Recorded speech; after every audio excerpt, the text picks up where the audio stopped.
Welcome, everyone. Welcome back to the Stache Club Wrestling Podcast. My name is John. My name is Dante. Everyone, it's a monumental day. Happy 100 episodes. This is episode 100 of the Stache Club Wrestling Podcast. We made it. Thank you, everyone. We fucking made it, everyone. Can't thank everyone enough. Triple digits. Let's go. Now, not to spoil anything, but this is gonna be a pretty run-of-the-mill episode. Nothing. We didn't plan anything special. No. Kind of ran out of time, to be honest, in the week, and all of a sudden Thursday came up, and we're like, oh shit. Yep. But it's gonna be great. Here we are. Regardless, yeah, we do have a good show. We have a lot to talk about. But yeah, I guess just thank you for being here. We don't plan on stopping anytime soon. So 100's a good milestone to hit. But we're still going. But it's quickly in the rear view because we are still going. Next week we'll be at 101, then 102, and then we keep moving. Who knows what's after that? God knows. Who knows what's after God 102? knows. But yeah, we do want to take the second of appreciation to recognize 100 episodes is a lot. We made it this far because of you guys. That's genuinely the only reason. So and obviously because 52 times 2 is 2 years. But so pretty soon we're gonna be at the 2 year. I think November like 16th or something like that. Yeah. Middle of November will be the 2 year anniversary. Crazy. Which is actually wild. I feel like we've been only doing this for a year. It's funny that it's 2. Yeah, like moving around, like going to different places, like different studios and stuff, kind of like gives it a different feeling as well. But yeah, no, it feels like we've just been doing this for like we just kind of started up again a year ago, like you said, and closing on 2 years. Crazy. Like we said, we don't plan on stopping. Nope. Only up from here. We got a lot of cool stuff planned in the future. So episode 100 is just a milestone for now. Hell yeah. But again, not to reiterate, but thank you again for all being here. Like Dante said, wouldn't be here without you. We made it this far because of you. Love you. Is this on? You understand. Okay. All that sappy shit out of the way. We do have an SCW Predictions Championship update. Yes, we do. And as we were reminded, I did win. Whoa. I did win Bad Blood. Yes, you did. So defended this a week later at AEW Wrestle Dream. You are a defending champion. I am a fighting champion. I'm a defending champion. And I did defend. We tallied up the numbers. What was it? 55 to something, 40 something, or whatever it was. Would have came down to like one wrong decision, Big time. But I almost, if Danielson won, I would have swept. That's crazy. If Danielson won. You're like oddly good at like AEW events, I feel like you're close to sweeping a lot of AEW shows. I don't know. And what's funny too is like, because like we talked about before how like sometimes the WWE ones can be more predictable. But I think maybe we overthink them because we're like, it's not too predictable, but it's like we think we know easier than the WWE stuff. I don't know. But AEW, there's so many matches. It's like the Bryan Cage versus Atlantis Jr. was just a fucking shot. We went over like the hologram match, Bryan Cage. I'm like, I don't really know what's going on here, but hey, congratulations. Thank you. Hard-earned victory. We'll be putting this on the line. I believe it's the next one, Crown Jewel. I think beginning of November, because AEW has Full Gear coming up in the middle of November. Yeah. And then we don't put this up. Halloween Havoc is technically the next one, I think, but we don't put this up for Halloween Havoc. So we'll do Crown Jewel, Full Gear, and then Survivor Series. The next 3. Good lineup. Great lineup. Hell yeah. So, little defense. I see the Predictions Championship. You can take a little break. I know a little time off would be nice. You deserve it. We gotta get a. Someone has another belt for us. A real one. Give you the PO box. Yeah, that one's old. Okay. We got a ton of stuff to go over. We're gonna jump all around here, but I wanna start with Bloodline stuff. It's pretty prominent and kind of combines SmackDown and Raw stuff. So, Jimmy Uso, he's back. Obviously, he's pleading with Roman Reigns after SmackDown. After the numbers seem a little too much to handle for Roman and Jimmy. Jimmy's like, we need him. We need him, man. Please think about it. Jay goes over to Raw.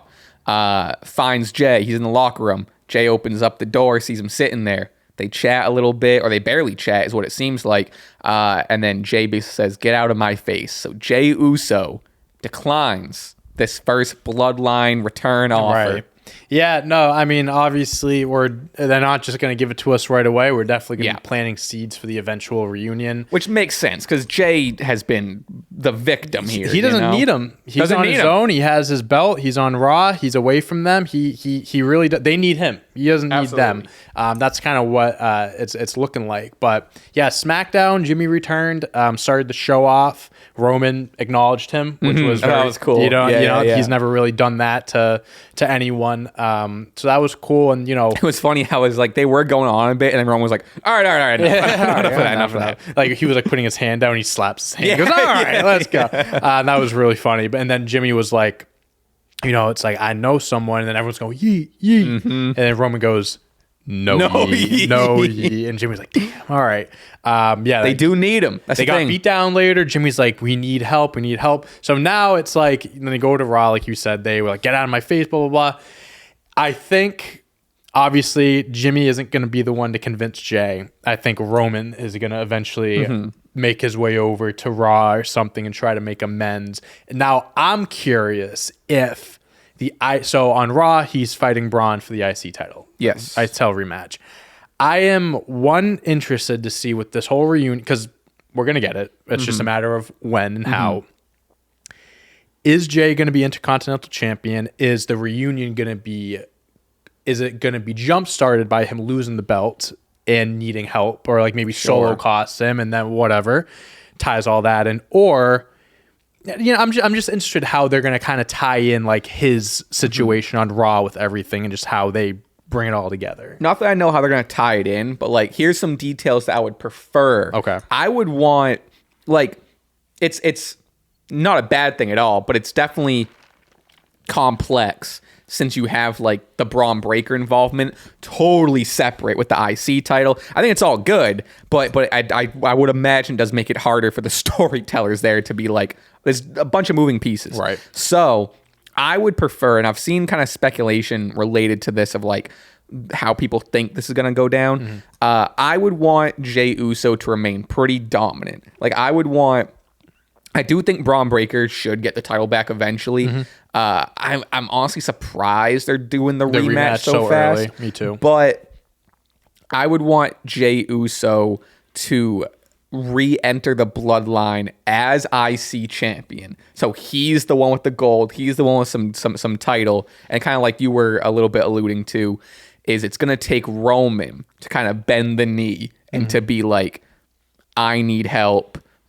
I don't know if he's going to apologize. Like, I think that would do a lot. But it's going to take a lot on Roman's side. And I think what the story will be nice if keep Jay elevated and keep him with the title, and Roman has to be the one to be like, we need you, come back, I'm sorry, whatever. And because if he loses the IC belt going into this, like for the greater good, it's like he'd lose the belt, but it means we're gonna get this big thing. So it's like, yeah, it sucks he lost it, but we're getting this thing, which the payoff is greater. I don't think it would, but my concern is if he loses the belt before all this, is that they make him look, I don't think he'd look weak, but you can say he quote unquote made look weak because like he has to lose the title to be inserted back into this Roman Reigns story. So he's kind of like, he separated himself, finally got his moment, doing great, and now he has to lose and then go back to the belt, which is like, and the whole reason they want him is because like Jay's good, Jay's the guy. So it's like him losing wouldn't make, the only way, like, what we're getting to too is that probably some bloodline interference with the IC title stuff. But then I think too, which I'm not a fan of, because it doesn't make a lot of sense. I don't get why Solo would get involved in this match, because like in the IC title match, yeah, because there's no involvement right now. Because like the only thing that Jay has right now is Jimmy trying to reach out to him. Yeah, Jay isn't. He's staying away from all this. So like, why would Solo get into this business when Jay didn't do anything in the first place? So that's where I'd be like, logically, it would make sense of like Solo cost him. That's why he wants to go at them. But since there's no interaction or anything, they had interactions months ago, like backstage and stuff. But like, I don't think that's enough for it to justify Solo just randomly showing up. The only thing I can see, which I don't agree with, but it's like the justification is like if Solo catches wind that they're trying to recruit Jay, and like, oh, let me take him out before. Take him out. Yeah, which again, I don't love the idea of just inserting the new bloodline over to Raw just for the sake of like, it would be forced. Because then it's like, okay, so let's do a hypothetical. Bloodline takes out Jey. He's out for a few weeks, comes back, like, oh, we need help. Jey shows up, helps them. So what happened to the whole Jimmy and Roman trying to recruit him for asking for forgiveness? And now he's just like, oh, I'm just going to help you guys because I lost my belt. Like, I'm sure WWE will come up with something that makes sense and it ties it all together.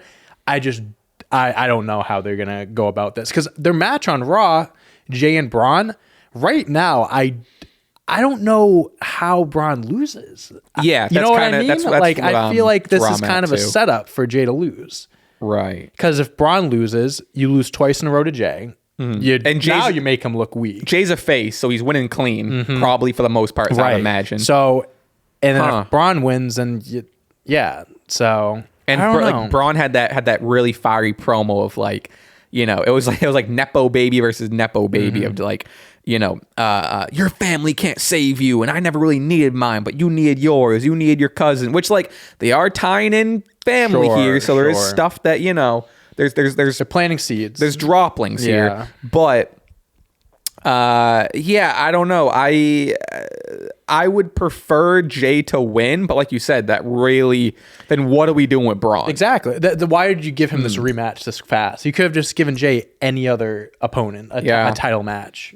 Yeah. I don't know. Again, I'm sure WWE will figure it out. I'm sure they have a plan and it will make sense, but I don't know. I wouldn't be surprised if we see some Bloodline 2.0 on Raw. But then again, I don't know if they just like, not to go in circles, but yeah, it really wouldn't make sense of them coming out of the blue. I wouldn't prefer that happening, but I have a feeling that's why I feel like is most likely to happen on Monday, but we'll have to see, I guess. That's interesting. Yeah, there's a lot of, like I said, it's a lot of moving parts for like things to fall into place here. I mean, it's cool because like, again, it's you were talking about it, it's and we're wondering wondering what's going to happen next. And so that's what makes the best TV. Exactly. Okay.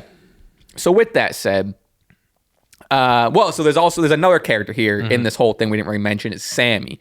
I've seen speculation that like because Jey and Sami are still friends, 100%. So I've seen some stuff of like, well, the only way they're gonna get Jey is if they get Sami. You know, so but again, there's the history with Sami. How do you get Sami? Yeah. So how do you get Sami? Because easier than Jey. Because I feel like Jey is the one that would get Sami. Because why would Sami go back to Roman and Jimmy? Sami has even less reason than Jey does. Exactly. Sure. It's like if you get Jey back, it's like, okay, now we can convince that's how I think they get Sami. I think that's the pecking order. You know, like Sami's the last guy that they get. So I mean, there's still a month and a half until Survivor Series, so there's still time. But at the same time, it's like they gotta, you know, every single week something has to happen and stuff to progress this. So I wonder when Sami will kind of start to get his fingertips involved and everything. I don't know. It looks like we're leading to so obviously we got Cody Gunther at Crown Jewel. It looks like we're leading to a Kevin Owens Cody rematch or a triple threat with Randy at Survivor Series. Sure. So they're kind of like, in terms of Cody's involvement. Yeah, I'm out on Cody with the Bloodline. I think he should stay away. I think so too, and I'm glad that that's the direction they're going. And he did his business in the tag stuff. Let them figure out their shit. We talked about this last week. Let them figure out their shit. But yeah, it's gonna be interesting to see. Jimmy did see Cody backstage. He was just like telling him how he was handling business and stuff. Respect. And he walked off. But yeah, no. Cody doing his thing, separated from everything. But yeah, no, I think we're on the trajectory to get the new Bloodline, old Bloodline at War Games. I still think that's the. I think so too. That's the expected match. It's just we every single week, like I said, we gotta build up to getting these guys back. And you still got like you could use The Rock on a week to do something. Like The Rock is kind around. He's made his presence felt.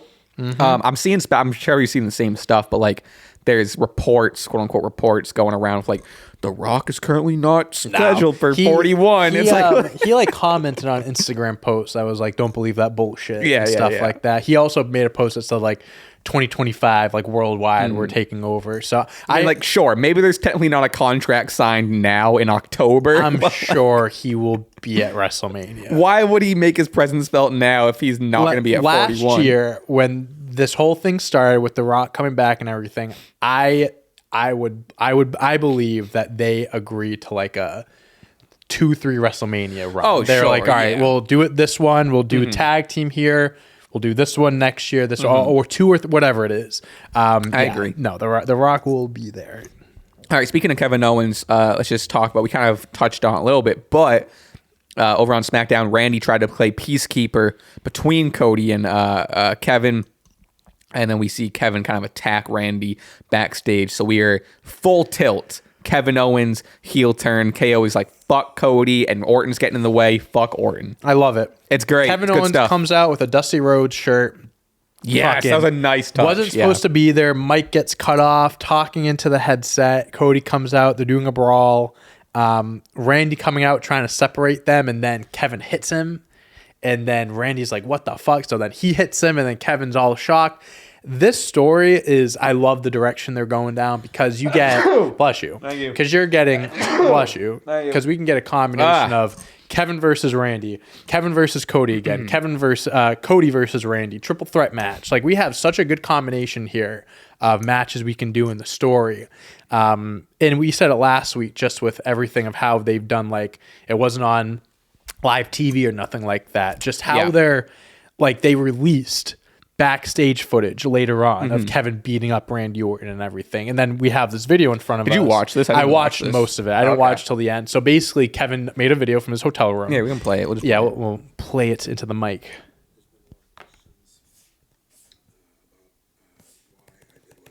Cody. There's been a lot of judgments too. A lot of people judging me for what I do. Judgment Day. And as much as I'd love to explain myself, give my side of the story, and speak my mind, WWE has not allowed me to do that. They have done the opposite, actually. They've tried to shut me up, it seems, because they wouldn't let me come to SmackDown. They told me to stay home last Friday, even though I belong there. And when I showed up anyway, they cut my mic and did everything they could for me not to be able to talk. And then over the weekend, I sent them a video that I hoped they would air on Raw last night, and they didn't. Well, it got cut to 2 hours, so maybe that's why they didn't play it. Nobody could hear what I have to say, but of course they had plenty of time for Cody to talk. Still wearing the Randy Orton shirt. Yep. And look, the last thing I want to do is do this on social media, because I hate social media. So I'm giving them until Friday, this Friday on SmackDown, to air my video so that people could hear what I have to say. And if they don't, then I guess I'll post it here. I'm gonna say something. Kevin Owens is the Drew McIntyre of Friday Night SmackDown. Justified heels, bro. Okay. The reasoning for everything that I'm sure he'll explain more, whether it's on SmackDown, the video, whatever. Everything that he's done is justified. It's gonna ultimately come down to, like, I had this thing with the Bloodline. We were friends. You started helping them. It's like, I'm getting beat up by them the last 4 years. Cody hasn't even explained himself. He's just gone with them. And I think... Bad friend Cody. Listen, I'm not saying it's going to happen in the immediate future, but man, Kevin Owens needs to have a world championship run. Agreed. In 2025, we're building that back up. Like, Kevin Owens has always been great, but now we're starting to get that side of him that, like, he's getting back to being a heel, but again, justified. Look what it's done to Drew on Raw. This is the best Drew McIntyre we've ever seen. I think it's going to do the same thing for Kevin. Yeah, I'm excited for this story. It's awesome. I want to play this. I haven't seen this. It says Randy Orton has a message for Kevin Owens. Obviously, they're in the tour or in their tour in the UK. I think it's a UK I think tour. so. Yeah. So obviously, Raw was taped.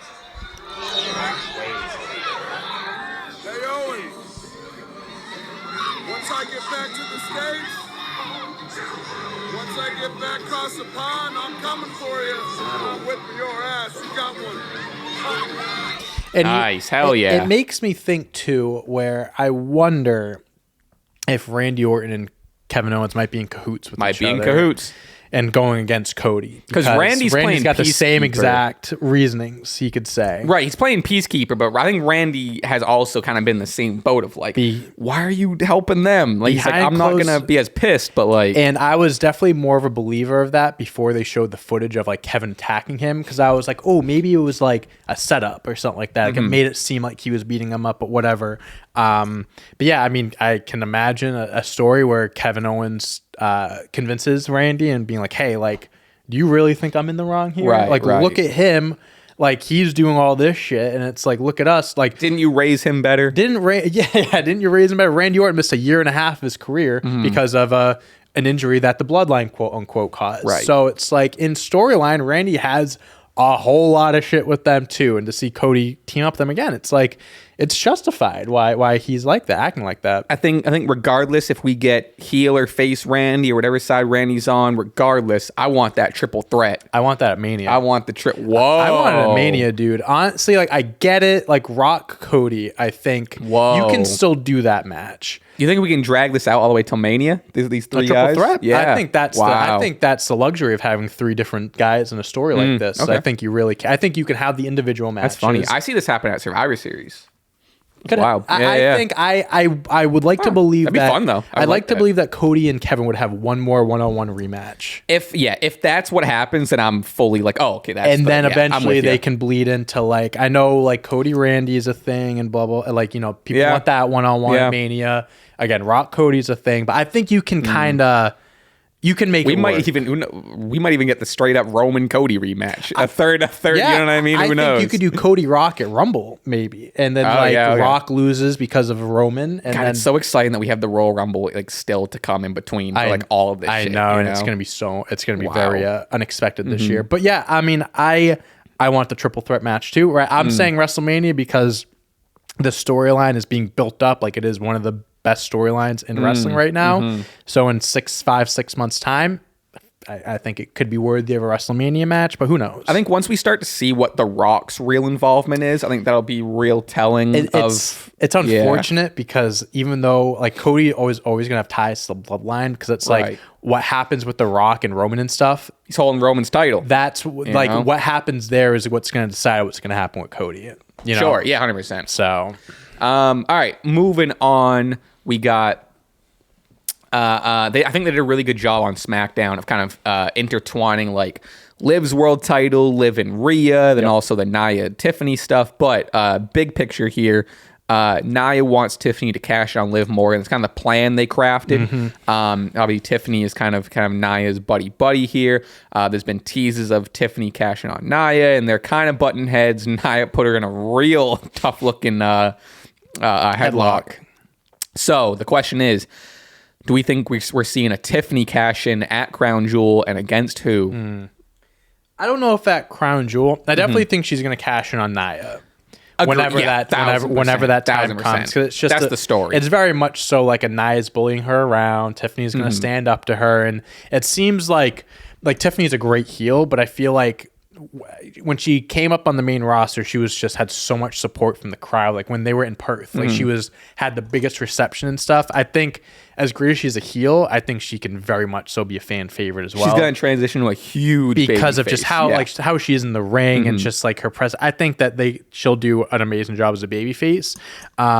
It just doesn't really make sense for her to cash in on Liv. Like that's on Raw, like they're doing. I understand like them tying it in. I like the idea of it for the story, exactly. Of like we're partners and you're gonna cash in on not me. And like Crown Jewel, the two champions are fighting, so it's like I'll take care of her. You come in after. Like I like the idea of that, but in the grand scheme of things, I think it makes more sense. The story is going towards Tiffany standing up to Nia and cashing it on her. I thought it was set up more for a cash in at Bad Blood. That obviously didn't happen. That was my prediction. But yeah, Crown Jewel, could see a tease. Maybe they do the face turn of Tiffany at Crown Jewel. Sure. And maybe there's like an attempt to cash in. It doesn't end up happening. And you can kind of keep for the next weeks leading into a Survivor Series. You can kind of like hang it over. I do like Tiffany being the heel and do a heel cash in, but you can straight up just cash it in and be like, I want you at Survivor Series or whatever, Yeah, there's a lot going on. It's interesting stuff. I think they've been handling the Tiffany Money in the Bank briefcase pretty well. Well, I'll tell you what, they don't have to worry about 2 briefcases, so they put all their attention onto one. Genuinely, like that's kind of the thing. Honestly, genuinely, that's the thing. You can just put all your attention to one Money in the Bank briefcase, one story there. And as much as we like clowned like the Drew cash in and it failing like the same night and whatever, like in the moment, I think even like the title of our podcast episode for that was, did WWE waste the Money in the Bank? But like hindsight 2020, obviously everything worked out and it added to the character, whatever. But we are seeing that just having the one focus and not having to do 2 Money in the Bank stories has, I think, worked out for the long run. I agree. I agree. All right, speaking of kind of keeping around the same story, Raquel Rodriguez has been back since Bad Blood. She's kind of taken the role as almost the enforcer or the bodyguard. She hasn't been. She's gotten the shit I can say she's a good bodyguard. She's not good at it. Yeah. And then so like she's kind of officially, she's officially in the Judgment Day as kind of the muscle. I don't love it. The only thing I do like is they've teased Raquel Rhea, which I'm excited for. I think is what ultimately this is going towards. But I don't think Liv and Dom need Raquel. It seems a little out of place to me. Honestly, this story for me has really just died down over the last like month or so. Like it started off so good, and the Dom and Liv stuff yeah, as a whole, I don't know. It's just kind of, I don't know. I don't want to say boring, but it's just, it hasn't really been as interesting to me. And Raquel coming in, like I get what they're trying to do. Like she helped Liv and everything and the bodyguard, but and this is, I want to give them the benefit. It's only been like a week or 2 or whatever, but like she's not really been helping Liv. Like she's been getting the shit. Like if you're going to have her like be in that position, have that role, I get Rhea's like the top female star and everything and what you want to protect her, but like WWE also, like I hate to say it, as good as Rhea is, they kind of put themselves in a corner of like they made her so good that like she can't look bad against anyone else. You know what I mean? Yeah. So it's like Raquel in this case should get the upper hand on Rhea because in story she's protecting Liv. She's as big as Rhea, like height wise and everything, and it's like. And now they bring her in, and they're like she's being fed to Rhea. So it's like I don't know. I'm not sold on it. They're not really doing a good job at making me feel like Raquel's supposed to be a threat. Yeah, I do believe we are building up to a Raquel Rhea, but it's like you said, they're not doing a good job at making Raquel seem credible. I like the idea of Liv having like a bodyguard because it's like fits her character makes a little sense, bit. I guess. Like, I'm not against it, but I just think Liv's been, obviously she's won in cheeky heel ways, but like I don't think it doesn't hurt her having a bodyguard, but ultimately I don't think she needs it because she's like, she has got Dom. She has Dom, but also she's been dominant in her. She's one of the top women's wrestlers in the company. So I think like there is even a argument of like having a bodyguard almost diminishes her a little bit because she's defended it against Rhea. She, again, obviously heel cheeky ways, but on paper she's got those wins. 100%. I am with you though. I think the Liv Dom Rhea story is cool. They need to wrap it up. They need to move on to something else. Yeah. Have Rhea, whether you want to just do Rhea Raquel or have Rhea move on to something else. Obviously you do want her around the title picture, but I think it's someone else's turn to fight to go after being the title picture. That goes back to where I said, where it's like they built her up so much. It's like, where does she go? Right, when it doesn't involve the belt. You know what I mean? Where's Charlotte these days, huh? Charlotte injured, recovering back, from still recovering. She had an ACL injury, I think it was. But I think she's been posting like I don't know if she's cleared, but she's pretty close. Yeah, I'd imagine like a Royal Rumble return, maybe perhaps. So I think that's what I mean. Like obviously, right now we're missing Charlotte and Becky. Yes, and I think those are two staples or big names in the division. Then like Rhea's had WrestleMania matches against both of them, right? 39 and beat both of them, right? So, but in terms of star power, though, those are the two. Sure. You know what I mean? 100%. Interesting. Yeah, I think I'm still on the ride, but it's like we gotta wrap it up. I'm here, but they're losing me. And then we had a banger over on Raw. Jade Cargill and Bianca Belair defeat Kairi Sane and Io Sky off of a distraction of NXT's Jakara Jackson and Lash Legend, which is really cool that they've been, involved in this main roster in the tag title picture, even though they did get squashed on SmackDown. Excuse me. This was great. I mean, these, regardless of the distraction and whatever, but this match was so fun.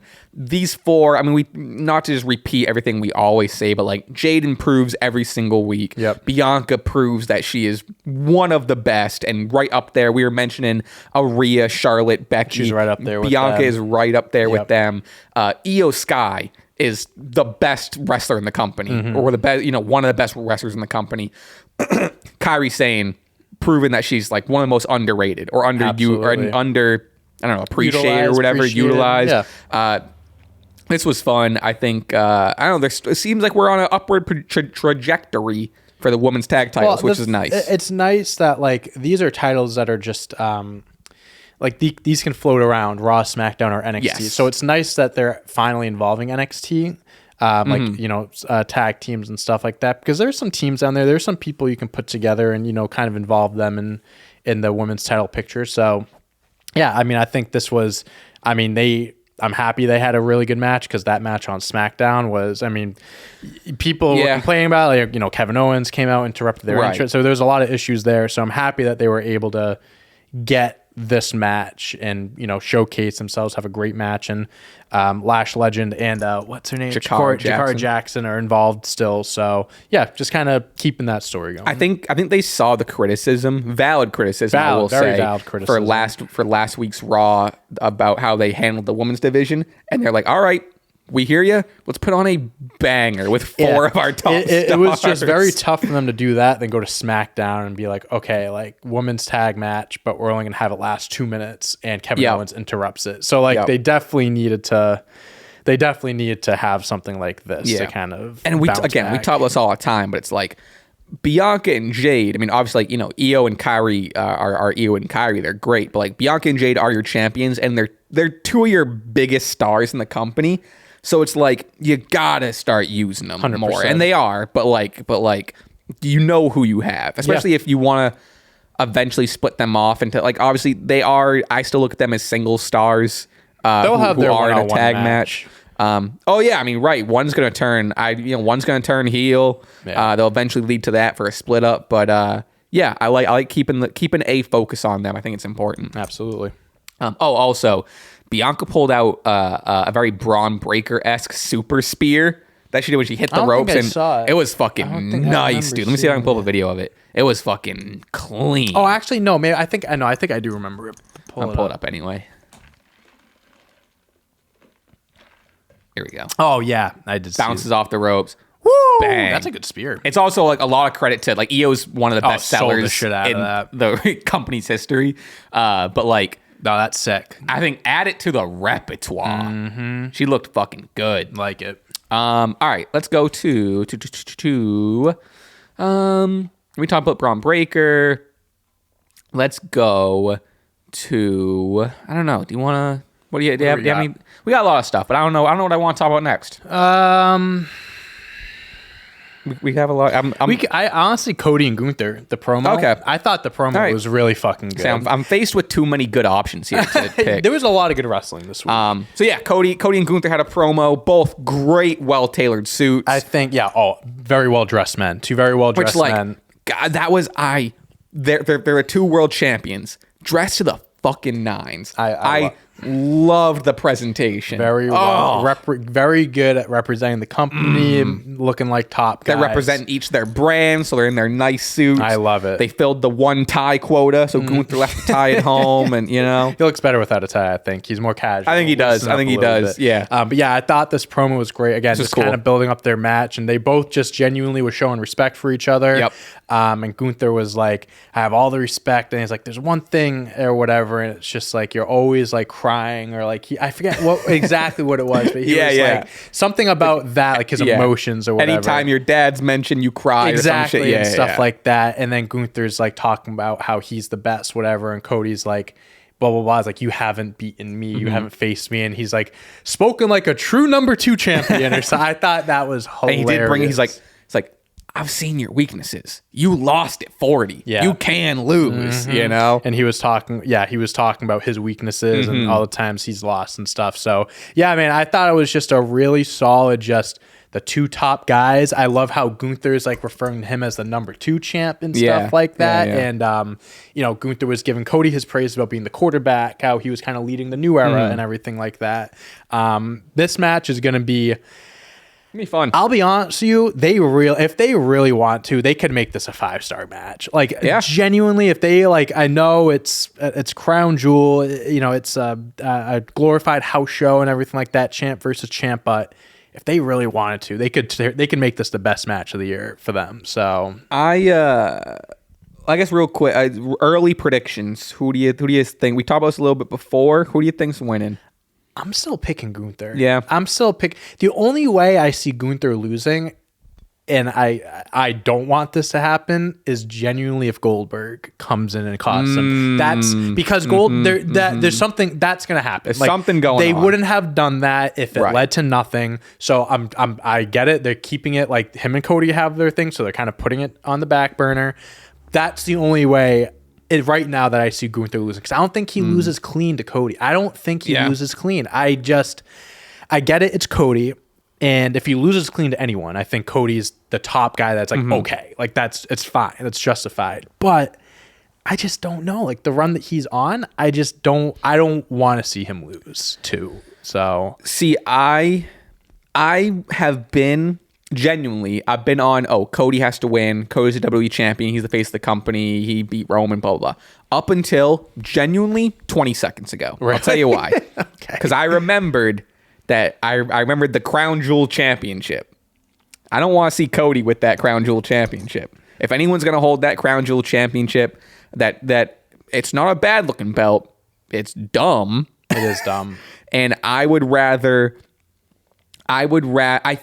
think Gunther, because Gunther's they're both serious, but Gunther's like the fucking like serious. He, you know, he's the heel. He's serious. He is no bullshit. So I think if you're gonna give anyone a silly title, Gunther's more likely to get less laughs out of it. You know what I mean? I don't think it's gonna be like I could imagine it being like the first Raw or SmackDown after they'll have the belt, but I don't think it's like a... Oh, no. I don't think he's going to carry it around just for a while. To hold it, I think even just that one moment of holding it up. I hate to... Picture them both holding it up. Picture Cody holding up this big-ass fucking... You know what I mean? No, I get what you mean. I think Gunther can make it more serious. Holding up a Saudi belt with the American Nightmare tattoo on his neck. No, I think like... And going to your point of like, I think Gunther's like... you listen to things he is. I think he's also a prize fighter. Not to take it away from Kevin Owens, but like if there's a tournament, a wrestling tournament, or if there's like if there's a trophy or a belt or anything to win, a battle of the champions, like Gunther he's gonna want to win that. You know what I mean? And it's like he's a good guy to be given those like accomplishments to those little things. I'm just really interested. You're tied in the position where I don't think you want either of these men to lose.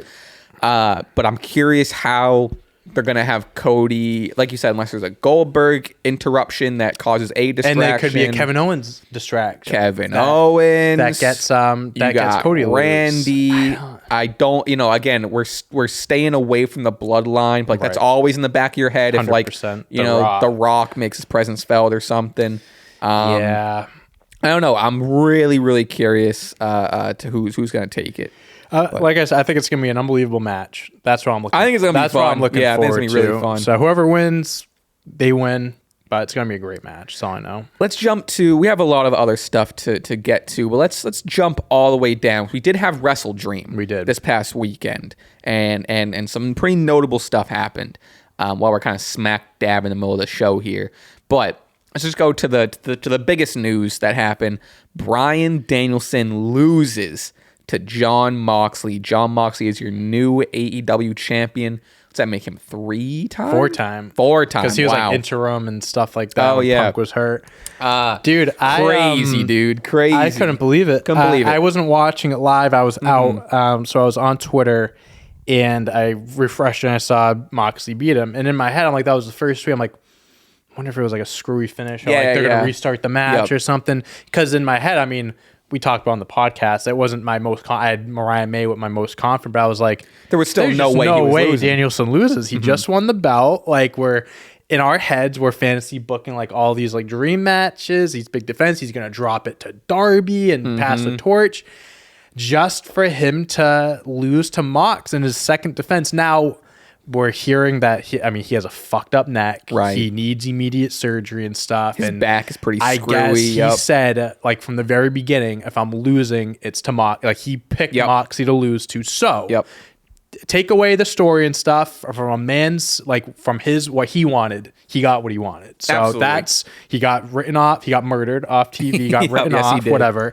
And now we have a story. Made Wheeler Yuta look like a badass. Made Yuta look like a badass. And now we have a story where it seems like we have the good guys versus we have a takeover. Oh, I now. love, like, I do want to talk more about the Danielson stuff, but like, I do love, like, Danielson gave himself to project, we'll just call it the Blackpool Combat Club, because I think that's kind of what they're still going by. Like on last night to end the show, and like they were like attacking everyone, and Evil Uno was like, going off, oh fuck you, and I think he did refer to them as Blackpool Combat Club. Yes. But I do love the projection of Danielson lost. It projected him into, Jon Moxley has it. Jon Moxley is going on this reign of terror. He says, AEW's mine. I don't like how AEW's been run. All like the flips and stuff and all. Like, I kid you, I genuinely get 20 of these a day. 20 spam calls a day. I block numbers, bro. The thing is, it's always a different number. That's how they get you. They fucking just pick a new number and they call you.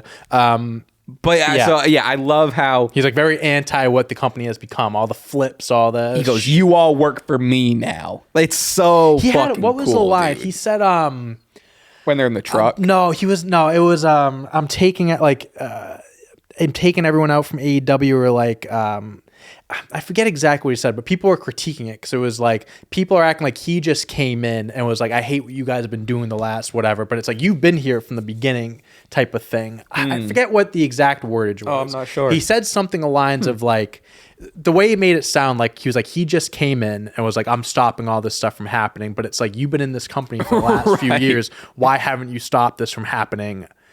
I don't know. It was. I forget. Too much partying, dancing, and smiling. BCC will be the ones to correct the ship. Fuck. I forget what it is exactly. But I like what they're doing here because with. Make no mistake about it. If you are involved in any way, shape, or form with All Elite Wrestling, you are under attack. This is just cost of doing business. And then people are just like, you're working with people that are involved in AEW. He's been in AEW basically from the jump, from the beginning. Yeah. But that's just like a little critique I saw people talking about. But it's interesting because Danielson losing, not only like you said, like you're shooting out like BC, the Blackpool Combat Club is like Moxley's on the fucking another level right now. He is the most hated wrestler in the world. The heat that he has, Claudio, Pac, Yuta, Marina Shafir, all these people look like insane. But not only that, but the closing shot to Wrestle Dream was Darby Allin, Daniel Garcia, Orange Cassidy, and Hook. Yes. Not only, and you had Private Party out there. You had I think Action Andretti. He was there on Dynamite. And you talk about the Dark Order and stuff. I think by doing this story, not only are you going to get this shit out of Jon Mox and BCC, you're going to get the absolute best out of these faces, these younger guys that have been around, that have been here for a little bit, but haven't yet taken that step to being like stars. Like I think Darby obviously is Darby, like, but he's never won a world championship. Orange Cassidy had the international belt for a while, had the best run with the belt, you could say, in the company history. Garcia hasn't really, like, he's a great wrestler, but hasn't done anything. And Jack Perry, Hook's been stuck with the FTW belt. So, and then Private Party lost to the Young Bucks. The Elite's involved in this now. So it's like, Right, they weren't like everyone's They were rushing on to the the ring. stage, They weren't stopping it. They were like, hey, getting Danielson sacrificed himself genuinely. Yep. So all these faces can revolt against them, build up, and now I still believe that Darby is going to be the center of all this. I think as so. leading AEW to defeat these guys. I still think that Darby will become AEW champion at some point. It's a little different than what we first thought, but I like how it's a good versus bad, but this allows everyone to elevate. And I think we're getting something. Evil Uno at the end was like us versus you, backstage brawl, or like Old some Dark sort of Order back and stuff. Top Flight was involved in that too. So I think next week we're gonna get some sort of like brawl. Yep. That I would imagine Blackpool Combat Club does come out of it, but it's still. Again, when's the last time we saw fucking Dark Order on Dynamite or Top Flight for that matter? Exactly. You know, I am really excited for this. It feels like almost a new era, like a post Danielson era. But I guess to go back to Danielson, the couple questions are obviously, like you said, we're now more aware of why the reign might have been cut short because of surgeries and wishes by him. Also, I guess he hasn't been under contract in months. That's wild. He's just been on a handshake agreement. That's cool, though. And doing like this. that. No, it is really cool. But the stipulation again was he's going to retire from his full-time career. Full-time. I do think we're going to see Danielson back in a wrestling ring. I think he's going to have some part-time stuff. People are speculating. I don't think this is going to happen. People are speculating like he's going to come back on a certain deal and he's going to be able to go to WWE and like whatever. That's not going to happen. No, I think that's off the table. But in a year or whatever, I'm not sure what this injury or the surgery entails in terms of recovery or anything like that. But I could see in a year and a half, whatever, we get Danielson back. And we get more of these specialty matches that we were kind of talking about in terms of a dream scenario. I don't think he's necessarily going to be involved in this storyline. I think, honestly, it would muddy it up. But I don't think this is the last we'll see of Bryan Danielson in a wrestling ring. I think we're getting close.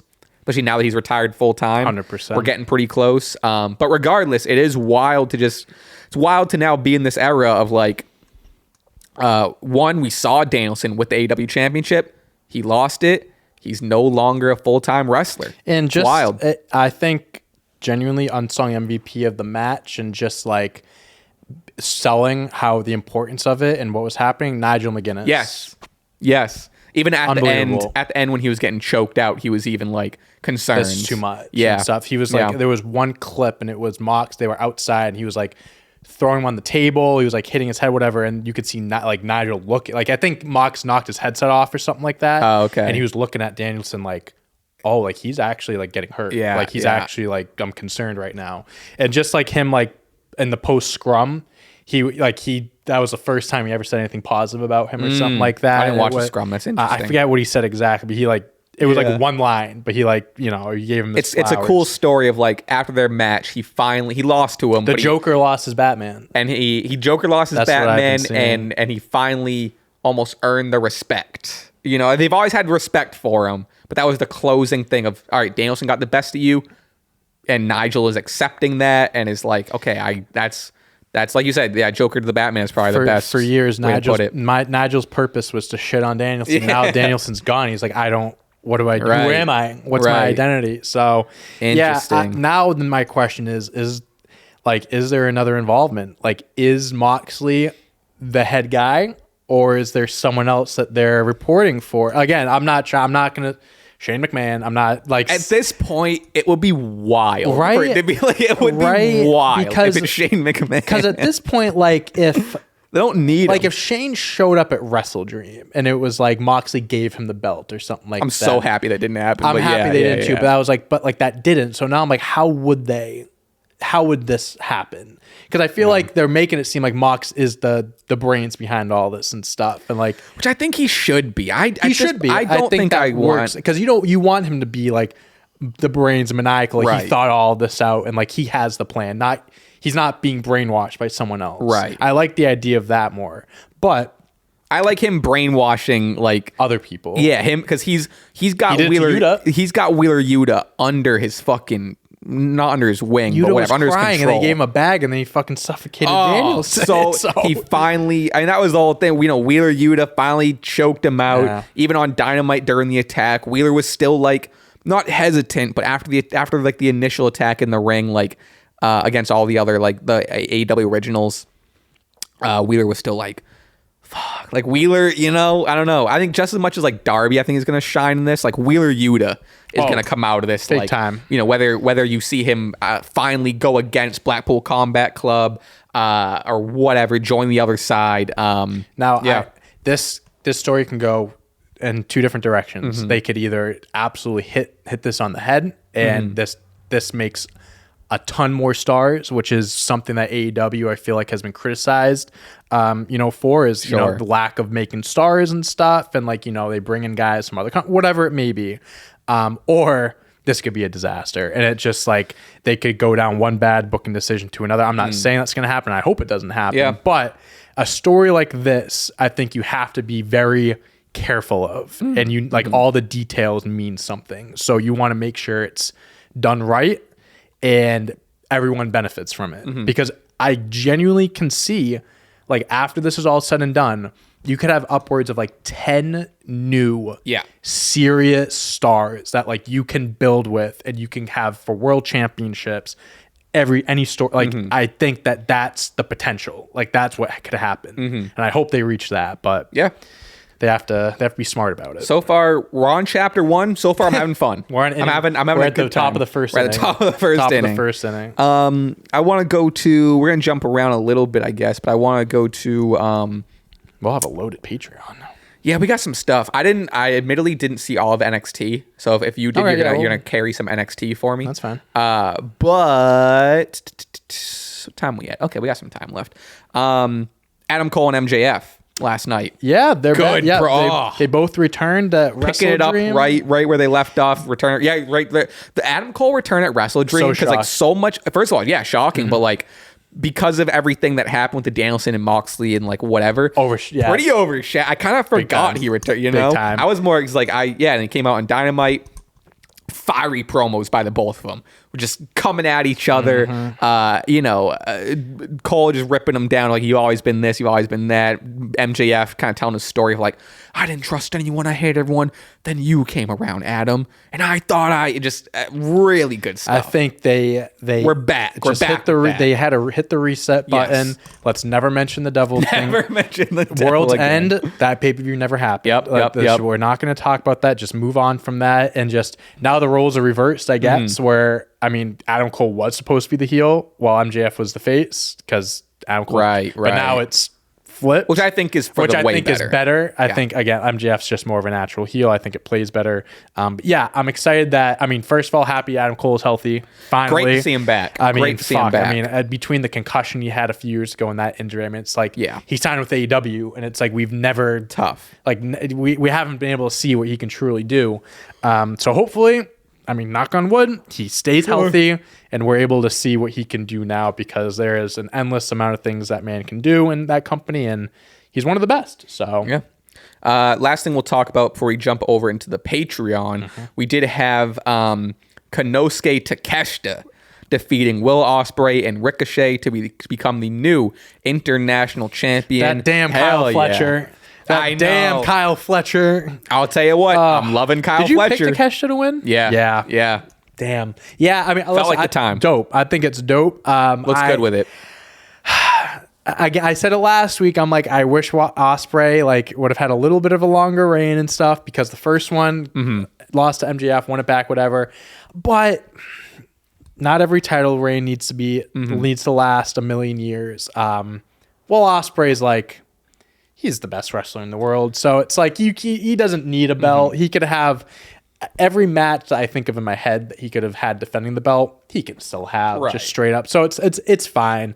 Takeshita, talk about long overdue. So I think it is a good time to give it to him. I'm very, very happy they pulled the trigger when they did, while the Don Callis family stuff kind of seems, I was going to say, quote unquote, hot. Don Callis stuff is starting to pick up again. So I think now I'm really liking Kyle Fletcher kind of stand on his own. 100%. They just got Lance Archer in the fucking the family. A revitalized Don Callis family. So I like, and keep Will Ospreay away from it. That's yeah, don't have him be in the family anymore. You can have him, like him and Takeshita have their little thing now, which I think would be dope. But yeah, no, cool seeing. I wasn't expecting it, so cool seeing Takeshita get that win. How about the match in general? Fun match. It was a fun match. Obviously, like the criticism with it comes with all the flippy shit, and you see all that whatever. But man, this was fun. Not like a match of the year contender for me, but they had a fun time. They delivered. This was cool. I thought it was when they were doing the sequence where Ricochet hits him with the reverse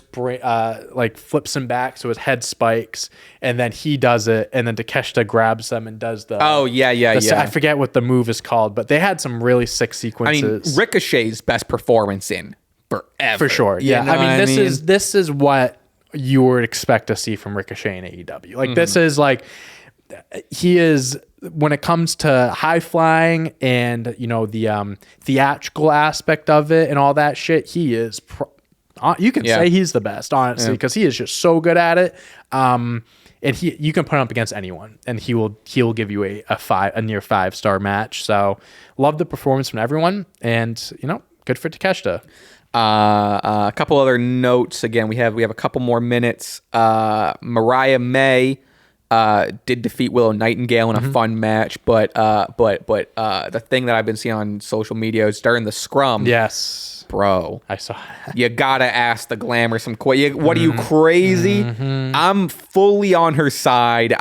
She was like, what we're talking about is during the scrum, she got up there. I think one person asked like one question, like how was your match, like whatever they asked, and then no one else had questions for the AEW Women's Champion.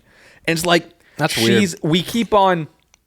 We've been singing the praises of Mariah May. Amazing feud with Toni Storm, and she's like the new era. We're kind of talking about like 4 horsewomen. Yeah, Mariah May is the new era of women's wrestling, and it's like, man, like. And she's had good matches. Like, she's had a fun run so far. The thing is, and what I'm seeing online is, like, I think she's had a great run. I think the matches have been solid. And, like, I think people I see are, like, think this is a lackluster reign. And I think it's based off of, you're coming off of her thing with Tony. So anything after that, she's not going to have a story. That next feud she's not going to have a story out the gate that's going to be just as good or top Tony. So I think a lot of people are still kind of like, it didn't cool down, but like it's the stories that she's in now aren't as good as the Tony one. That doesn't mean it's not good. Right. I think people are just like, to them it's a drop off, so they lose interest, which is unfair to her because it's like, this is what she's given. She's had good matches. She's defending the belt and stuff. And she's one of the best promo workers in the division and backstage. So I don't know. I think she's killing it. And I think, again, in general, it's like if you're listening to this and you're a journalist, you got it. I loved her criticism where she was just that's fair. It's like, no questions for the Glamour. And she was like, you all have a bright future in journalism. And it's like, she had a point, man. Like, what are you doing in that scrum, bro? You're there, bro. It's like, even if you come up with something, you come up with something creative. You don't have to be so black and white of like, so what'd you think of your match? Who do you want to face next? Do you think this was a top performance of you? How long do you think you're going to have the title for? Give us 3 people. Mention something about Tony. 3 people you want to defend the belt, like dream opponents. I was going to say, where do you see this going? Who do you want to defend against it next? Who are you looking at for Full Gear? Yeah, anything. Is there anyone? I've even heard questions like, I think I saw some panel where it was like, it was Kenny and the Bucks were on some panel, and they were like, not that this is kind of just more about just like interesting. I don't think I could ask this during. I think I know this video. More just a separate point. They were like, who would you bring over to AEW? From WWE. I think that was from a few years, wasn't it? I think. Was it? I didn't really look into it. It may have been a resurfaced one, but I did see that video. Yeah, they both. I think Kenny chose New Day and I think they chose a man and a woman. Yeah, both the Jacksons picked Candice LeRae. Yes. One of them picked Kevin Owens. One of them picked AJ. Yeah, and I forget who Kenny picked for female. New Day and was it Liv? Oh, was it Kairi Sane? Oh, it was Kairi. Was it Kairi Sane? Yeah. Interesting. It's an interesting question. I mean, it's like and come up. It doesn't have to be. Obviously, you probably can't mention WWE or whatever. Like, come up with something like that. Like, dream opponents. Who would you? I don't think it would be shocking if they weren't able to mention WWE. That's the cure. I think that's fine if they can do it when they always bring it up. But yeah, no. I mean, just going back to that. I mean, you have to have some sort of shit prepared. I mean, you're there, bro. Take advantage of it. You know what I mean? Okay. And I think that's the episode. We're going to hop over to the Patreon. Patreon.com/Stache Club Wrestling. Totally forgot to plug it at the beginning. But for what it's worth, you made it this far.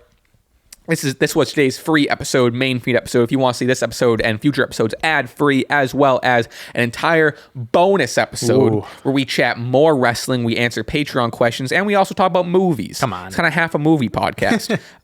Head over there, patreon.com/Stache Club Wrestling. It's in the description. Speaking of the description, there's also merch in there. Yes, there is. Check it out. Holiday season's coming around. Exactly. We got hoodies, we got beanies, we got t-shirts, we got koozies, we got all kinds of stuff. Also, please make sure you subscribe while you're down there. All that stuff, false and everything's in the description. You get it. See you over in the Patreon. We'll see you in the after party. I saw the Saturday Night Live movie. We can talk about that. I want to see it. It's pretty interesting. Yeah, I did see about that. I'm excited to see it. So if that tickles your fancy, and we'll talk about NXT in the bonus. Anyway, thank you again for 100 episodes. Oh, love you guys. For 100. Love you. Thank you for 100. Peace.